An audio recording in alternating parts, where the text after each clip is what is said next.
நடிகர் ரஜினிகாந்த் லதா பற்றிய கிசுகிசுக்கள் அதிகம் பரவியது. இது குறித்து சாய் வித் சித்ரா நிகழ்ச்சியில் பேசிய நடிகை லதா, ரஜினியை பொறுத்தவரை ரொம்ப நல்லவர், அவர் எனக்கு நல்ல நண்பர். அப்போதுதான் அவர் திரைத்துறையில் வளர்ந்து வரும் காலம். ஆனால் நான் பல படங்களில் நடித்திருந்தேன்.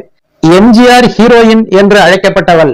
1000 ஜென்மங்கள் என்ற திரைப்படத்தின் ஷூட்டிங் கோவை ஆழியார் டேம் பக்கத்தில் நடந்தபோது மஞ்சுளா விஜயகுமார் என்னுடன் இருந்தார்.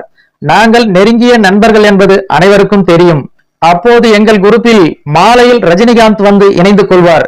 நாங்கள் பேசுவோம், ஸ்நாக்ஸ் சாப்பிடுவோம், கோவிலுக்கெல்லாம் போயிட்டு வருவோம். அவ்வளவுதான். மற்றபடி கிசுகிசு வர்ற அளவுக்கு எதுவும் இல்லை. ஆனால் அந்த காலத்தில் சும்மாவே எதையாவது சொல்லிவிடுவார்கள். அதே போல் ரஜினிகாந்தையும் என்னையும் இணைத்து நிறைய கதைகள் சொல்வார்கள். அதில் ஒன்று கூட உண்மை இல்லை. ரஜினிகாந்த் ஒரு நல்ல மனிதர். இன்றைக்கு வரைக்கும் நான் மதிக்கிற நல்ல நடிகர்